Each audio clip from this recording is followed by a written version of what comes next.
বলেছেন যে এই দোয়া পড়ার পরে যদি কেউ সকালে পড়ে রাত্রের আগে মারা যায় জান্নাতে চলে যাবে। রাতে পড়ে সকালের আগে ইন্তেকাল করলে জান্নাতে চলে যাবে। সাইয়্যিদুল ইস্তিগফার আমার সাথে বলবেন, আল্লাহুম্মা আনতা রাব্বি লা ইলাহা ইল্লা আনতা খলাকতানি আনা আবদুক ওয়া আনা আলা আহদিক ওয়া ওয়া'দিকা মাসতাতা'ত আউযু বিকা মিন শাররি মা সানা'ত আবু'ু লাক বিনি'মাতিকা আলাই ওয়া আবু'ু বিযানবি ফাগফির লি ফাইন্নাহু লা ইয়াগফিরু যুনুবা ইল্লা আনতা।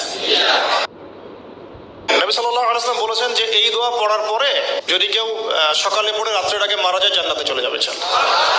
রাতে পড়ে সকালের আগে ইন্তেকাল করলে জান্নাতে চলে যাবে।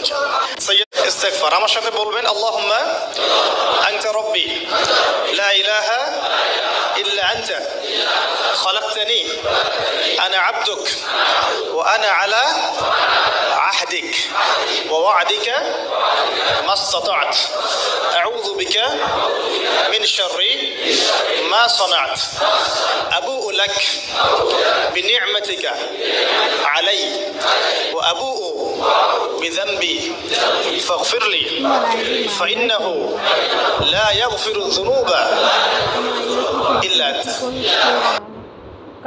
নবী সাল্লাল্লাহু আলাইহি ওয়াসাল্লাম বলেছেন যে এই দোয়া পড়ার পরে যদি কেউ সকালে পড়ে রাত্রের আগে মারা যায় জান্নাতে চলে যাবে। রাতে পড়ে সকালের আগে ইন্তেকাল করলে জান্নাতে চলে যাবে। সাইয়্যিদুল ইস্তিগফার আমার সাথে বলবেন, আল্লাহুম্মা আনতা রাব্বি লা ইলাহা ইল্লা আনতা খলাকতানি আনা আবদুক